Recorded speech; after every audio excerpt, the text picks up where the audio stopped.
Hey everybody! Now I am here at Mount Alma, which apparently is the top of Mount Alma is the highest point in the Florio Peninsula, which is really exciting. So there's going to be some amazing views, I've heard. But this climb is one of Adelaide's and South Australia's hardest climbs. I've heard so much about it. It's about 5 kilometres, average 6% gradient, which doesn't sound too much. It sounds similar to Norton, right? But it's not. Apparently it's a lot like Coach, Kensington. It has some gnarly gradients over 20%, and apparently right at the last mile is like, I don't know, I'm nervous. I am so nervous about this. I mean, like even the sign is warning everybody. And I think there's some road car rally or something that they do here as well on that. I don't know too much about that because I don't drive a car, but yeah, I'm a little bit nervous. I've got 60 k's in my legs. I've just ridden from Seaford down to here. I'm going to do this. I'm going to show you what it's like and we'll see how it goes. All right, let's go. It's Mount Alma Road for those of you who need to know where it is. It's Mount Alma Road. All right, let's do this.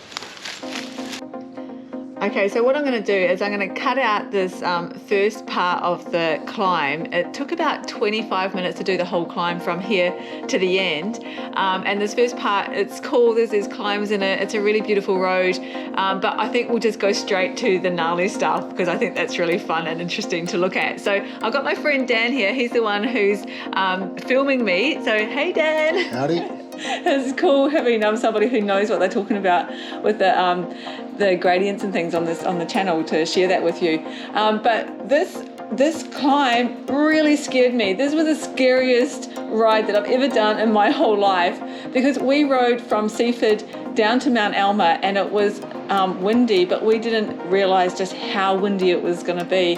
And I'll share some of that with you later on, what the sound of it looked like or sounded like and what it looked like, because it was really freaky. I was scared, and a few times I even said to Dan, I'm scared, I don't know if we can do this, I don't know if I can do this. I was getting blown around like a leaf, but you'll see that, so keep watching because this is a really cool climb though. So all the wind fear aside, this is a really cool climb. So where are we at here?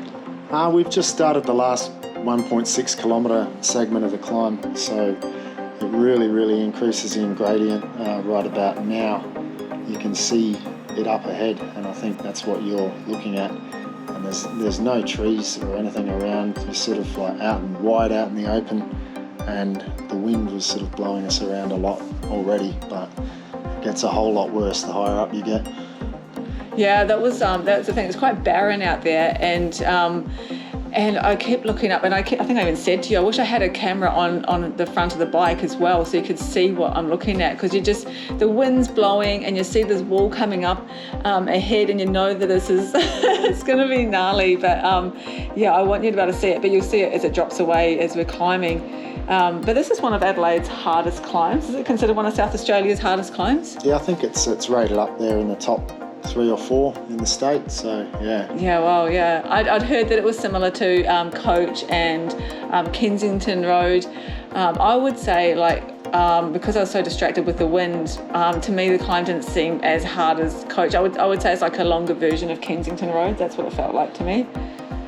Yeah, there's a section, I think 16% for about 600 metres, average of 16%, and it just sort of sits at between sort of 15 and 18% the whole way up. On the first corner it gets up maybe 20, just over 20, but it's the fact that you can't really block it out of your mind because you can see up ahead the whole way up. That's a good way of putting it. You can't block it because you can see what you're in for.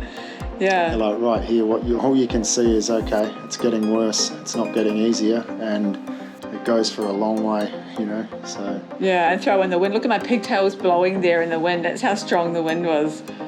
We'll put a little bit here so you can hear the wind. Yeah, and even just standing at that point is a bit risky because when you're standing in that sort of, it was blowing, it was a headwind, but it was this cross headwind, wasn't it, that day? Yeah, I think the road swings a little bit and heads directly west to east at one point there, and the wind was blowing strongly from the north, and it was just coming in from that exposed side on our left, on the right of screen, and just blowing us towards the middle of the road uncontrollably. At one point I glanced behind me to see if you were still upright, you were on the wrong side. We'll see that a bit later, but you were on the wrong side of the road, and I was like, the fact that I looked behind me threw me off because there was a big gust of wind, and then suddenly, yeah, it was crazy. I've never felt so in danger out there with the wind being so unpredictable, because it wasn't just strong, but it was that gusty strong where there's no wind for a second, it calms down, you think, phew, it's calmed down, and then bang, it just picks up. And it felt like somebody was trying to constantly push you off the bike. Like a strong person was just trying to push you off the bike, and you had to do everything to stay on, like keep low. Look at me going over the road there. I think that's when I glanced around and I saw, I was like, whoa, what are you doing? You know? Yeah, and I couldn't help it. The wind was blowing me over the road.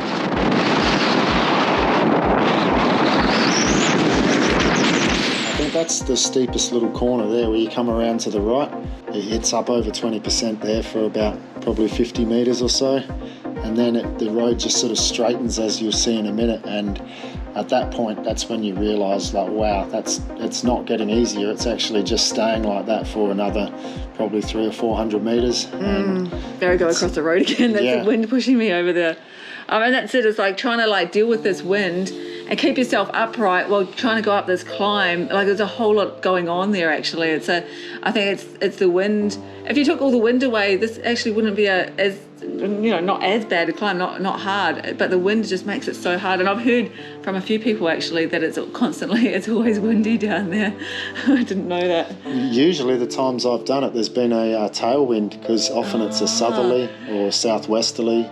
You get this afternoon breeze that sort of pushes you up this steep section, and that's when you can do a good time on it really. But that was the worst conditions I've ever rode that one in. Okay, yeah, a tailwind would be amazing going up there. I would have just flown up there. That would have been so cool, having a tailwind. I think when it's that steep, it's psychological as well, when you can feel the wind at your back and you're hammering up this steep thing. It sort of gives you that push, like you are doing better than what you think. But yeah, that's when you're really losing it there. But over the road, and you can't help it, and that's what I want to see. And you can see there's no trees, there's nothing, but look at that view, that's amazing. This is the Fleurieu Peninsula, and it's just it's awesome down there. But yeah, not a lot of trees to protect you from that wind. But this is just so riding like this on such a steep climb into the wind, with a crosswind trying to push you over, you've just got to stay strong, and you kept yelling that out to me actually, just to say, just be strong, stay strong in your mind, strong in your body. And it was really good having that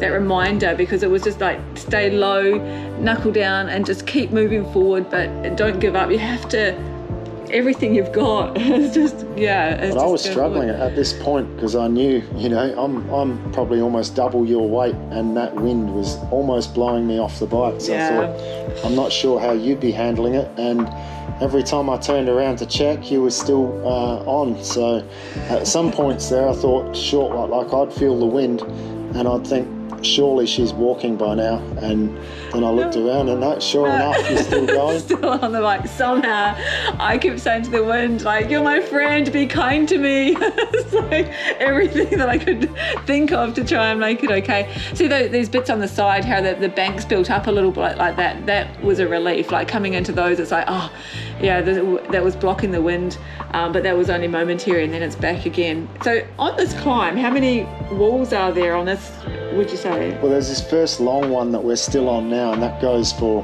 probably 600 or 700 metres. I think there's a segment 900 metres at 14.6% average or something like that on one of these ones.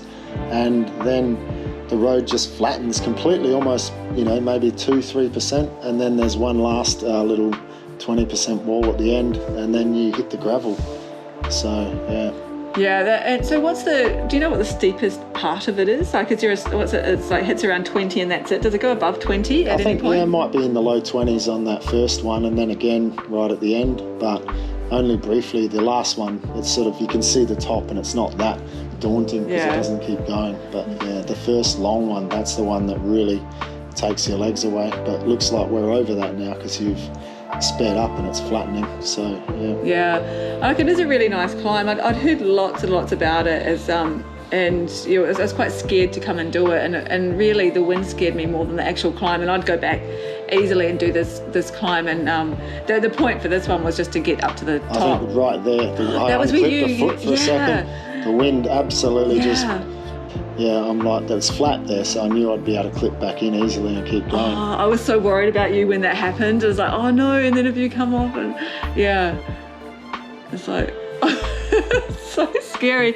So I was watching this just before, we're watching it again now, narrating over the top of it, and I was like, I had my fist clenched, just remembering just what it was like. I was so nervous just watching this and remembering that fear.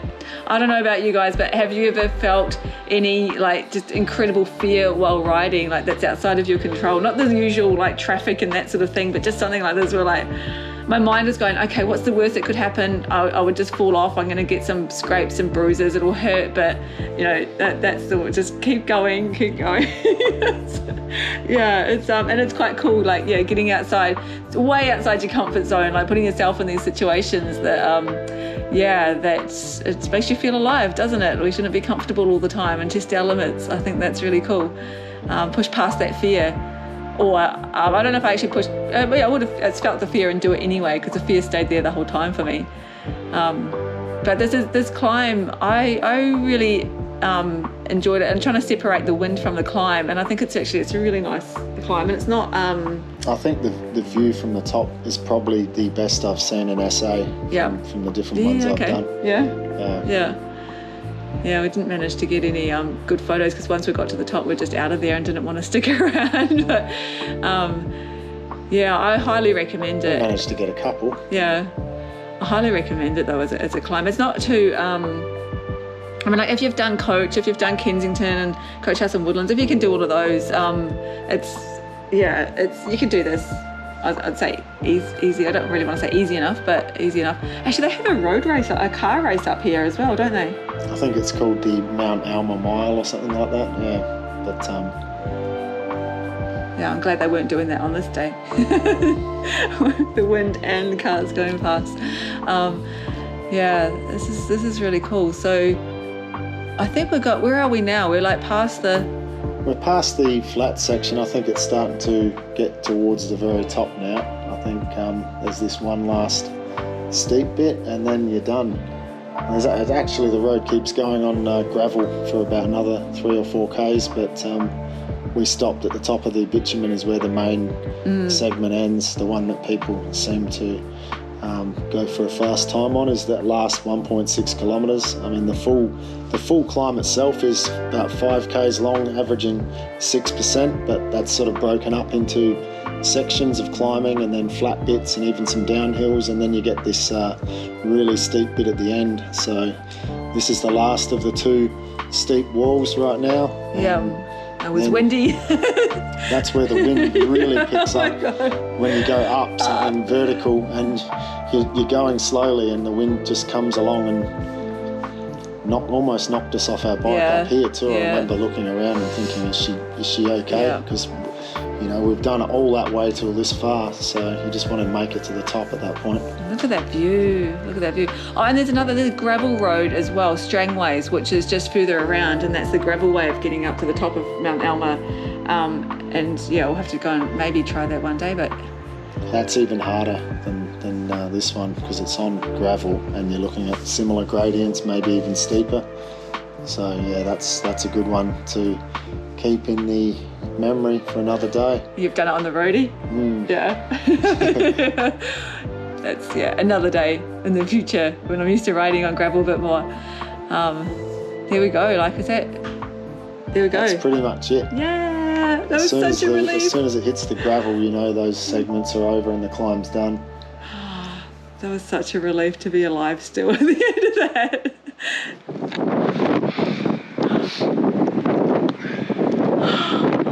Oh my God, that was so scary.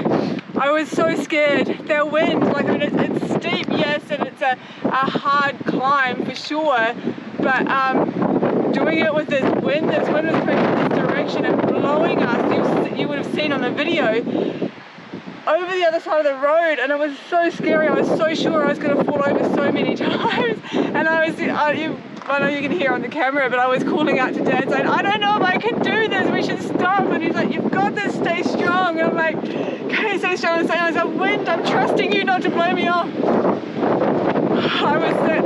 That's the scariest climb I've done. That is the scariest. In the wind, So now if we forget about the wind and talk just about the climb, this is an awesome climb. It's really challenging, but it's doable. It's not actually hard from the perspective of like, oh shit, I can't do this. Like, you can just go slowly. Look at that. Now there's a couple of like, would have talked about it in the video because we'll do the narration over the top of it, but definitely come and try this. This is such a cool climb. I can understand why it's one of Adelaide's hardest climbs. It's really cool. It's cool coming out here. It's cool riding it. The rainbow's gone. There was a rainbow. Can you see it? No. Yeah, the rainbow's still there a little bit. I don't know if you can see it. Tiny little bit. Amazing views. Definitely, come and do this when you're in Adelaide, if you're already in Adelaide. And like, I didn't set out to do any times or anything like that. Today was just like, just make it to the top. So, you know, if you're unsure about it, just don't come on a windy day, make sure it's calm, and just do it to make it to the top and enjoy the ride. It's really cool. It's a good challenge, but it's a nice challenge. Alright, on for the next challenge. What should that be? But now I'm going to ride back to Adelaide. Bye.